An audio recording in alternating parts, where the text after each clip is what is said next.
Welcome to another exciting edition of American Warrior Radio, the place to be for news, notes, interviews, and current events for all issues military and veteran related.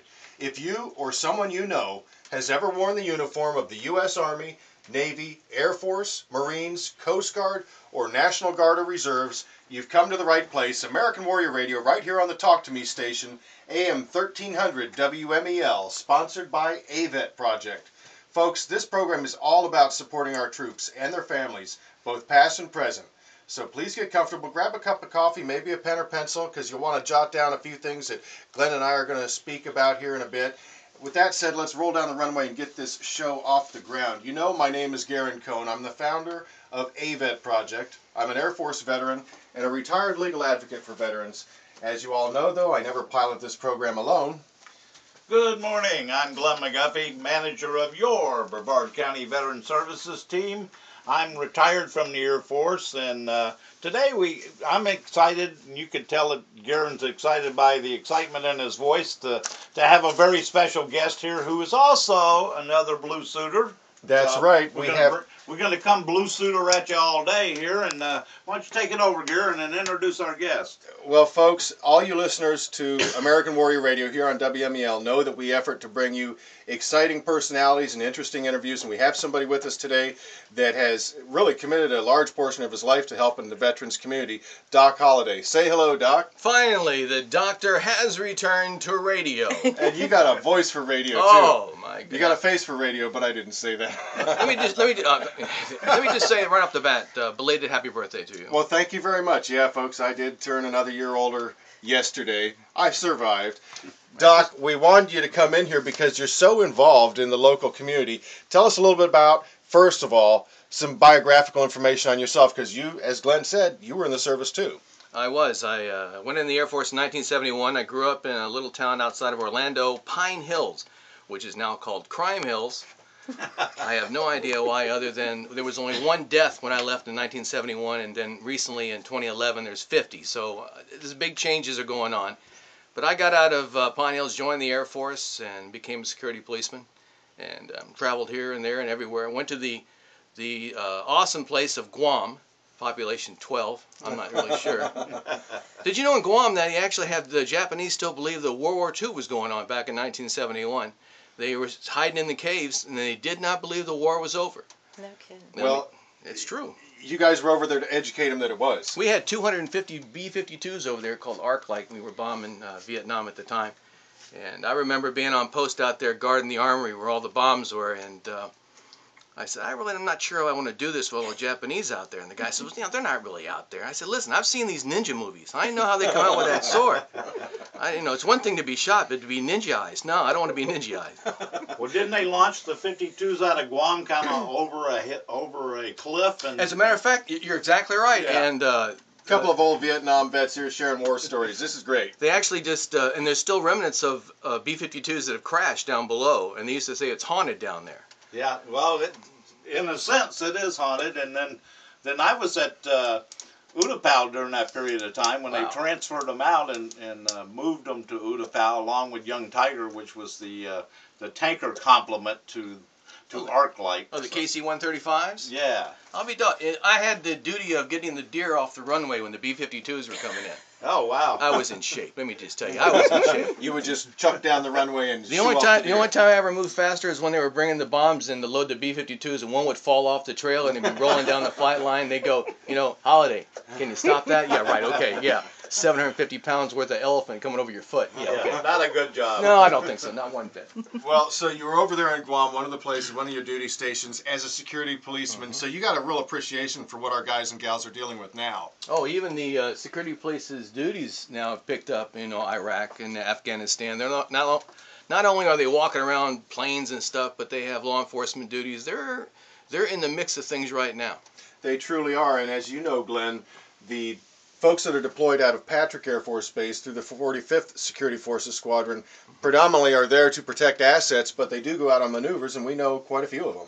Oh, absolutely, and folks may or may not know, one of the bigger missions out of Patrick is the rescue squadron out there. The 920th. 920th. Big rescue. shout out to those folks. Oh yeah, big shout out, and of course, they do a wonderful job of rescuing people, and it was particularly harder in Afghanistan due to the geographical nature of that country with all the mountains and rocky hills and the attacks that you come under when you're trying to come in there with a helicopter and pull people out that are wounded, and so they do a wonderful job out there.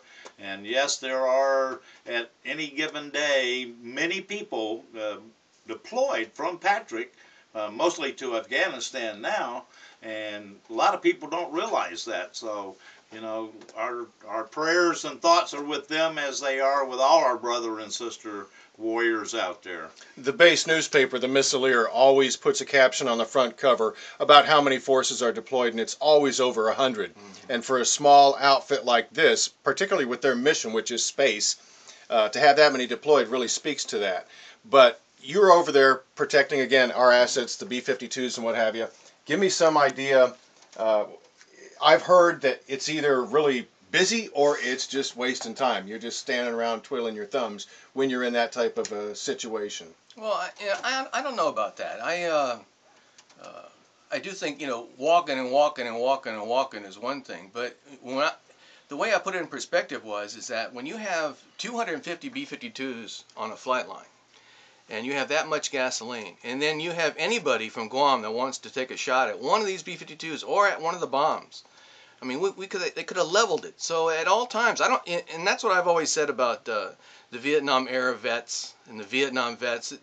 It's all the same to me. Anywhere you are, you're serving, you're just in a dangerous spot anywhere you are, anywhere in the world. So, Doc, you really make a good point, and I've mentioned this several times before. Remember when we had Major General Buchanan on? Yeah, the head spokesman for the people that were still in Iraq at that time. That was, we talked to November, before the drawdown, yes. Right, and I asked him, I said, so what's the morale of the frontline troops? And he stopped me right there and he said, look, Garen, as long as you're over here, you're on the front lines. You've got a bullseye on your back. So that's a real good point, even back then in the 70s. Well, and that's why we had such a problem in the beginning when we did the Vietnam and All Veterans Reunion, was that, well, before it was just the Vietnam Reunion. A lot of veterans, Vietnam veterans, didn't come because they thought, hey, if I didn't put my foot on soil, I shouldn't be able to come to the reunion. And I went, that's totally wrong. Exactly. I mean, if it wasn't for the people over the States sending you the paychecks, if it wasn't for the medicals coming over here, it wasn't for the cooks, it wasn't for this, I mean, we would have never done the war. We're all one big family. There is no this and that and this and that. I mean, some people might think that, but it's not true. I don't believe it to be true. I never thought that. It is one, I mean, we have one mission, and that's to protect this country and its interests. And even though there's that healthy rivalry between the branches and even within the branches between the various squadrons and battalions and what have you, it's a good message that it is one significant force where you've got support people, flying desks or what have you, but it takes everybody. Everybody. That's right. It's the American military, not just the American Air Force or not just Squadron X. And that's why we opened it up now to the Vietnam and all veterans, so that all veterans can come to the reunion. It's for everyone now. It's just, and that's why it's 125,000 people in 4 days. It's the largest in the United States, right here in Melbourne, Florida, April 26th to 29th. We'd love to have you. Write that down. And tell us a little bit about your participation in there, because I know I've seen you out there many a year that I've gone out. This is my 14th year at the reunion. That's a commitment. And this is the 25th year of the reunion. Silver anniversary. And it's going to be unbelievable. We've got two big headliner bands come out of Fort Lauderdale and Miami for the first time. I was surprised that we had that many bucks, but we do. But all the money goes to the transitional facility right here. It's 4 days. If you can hear my voice and you've never been to the reunion, if you've never come to the reunion and you're a veteran, or even if you're not even a veteran, you need to come out. Free and open to the public. It's free. And especially if you got the time, reserve your place in the campground. That's where all the stories are. Sit back and listen to the stories. A lot of fun behind where the amphitheater is and the actual activities and the vendors and the food. It's awesome. And the beer. But if you folks are listening, I don't care if you're in Alaska or Vermont or Montana, online to American Warrior Radio, guess what? Doc, tell the folks, people come from all over the country. Oh, all over the... As a matter of fact, Ross Perot is coming back again. The second time, he's going to spend the whole day there to see all the festivities. So I made sure I had a bluegrass band just for him.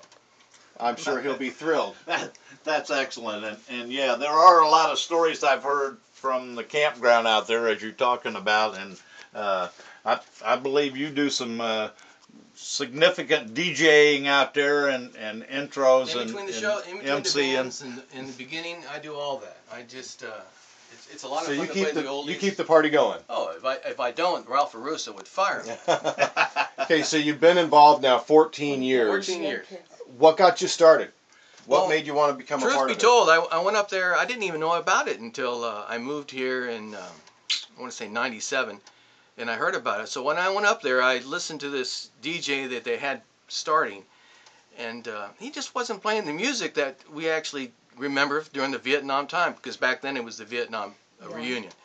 And so when I went up to talk to him about it, he was like, well, you know, they don't know the difference. And I went, all right. So I went and approached the director, and I said, listen, I'll do it for nothing. Just set me up here. Let me show you how to do it. Come to one of my shows outside. If you like what I do, I'll do it for nothing. I'll come out here and help. And he came and listened to the show, and that's how I got the job. Well, Doc, that brings me to a subject that's near and dear to my heart, and that is involving the younger generation. Exactly. You all changed it, and we're members of the VVB too. Vietnam Veterans of Brevard. Now it's the Vietnam and All Veterans of Brevard. What kind of expectation is there for the young folks? Is there going to be some music or some events or entertainment that may interest the younger generation of veterans? Well, what I did was when I booked the local bands, you know, Ralph does most of the major acts. You know, I don't have a budget. All I have is just a small amount of will you help me. And what I do is, as you all know, I do a lot of charities every year. So when I normally pick bands that are local that actually help the community. I mean, if you're not out there helping the community, then, and a part of me goes, well, why do I need to pay you, you know, a lot of money for an hour and a half just to promote you when you don't even help anybody during the year? So we have a lot of bands that have huge followings, and I stick with those kind of bands. Okay, so the folks that come out, again, it's free. All right. The way that the VVB makes money is through the beer sales. And T-shirts. And T-shirts, right. Merchandise, things like that. Yeah, we charge nothing to come into it. And that's why I like free parking even. And that's why I like bands, and I hate to say it, bands like Three Dog Night, where they want like $30,000 to listen to a record they haven't cut in 40 years. God bless them. And two of them live right here in Cocoa Beach, which I don't understand. Hey, if you're listening, come on, guys, step up. You know, we don't charge anything to come to this. We may have 100,000 people there in 4 days, but it's for the vets. You know, if it wasn't for the vets. But let me just say one more thing, because you brought up an excellent point. If the younger vets do not start participating in the Vietnam and All Veteran Reunion or the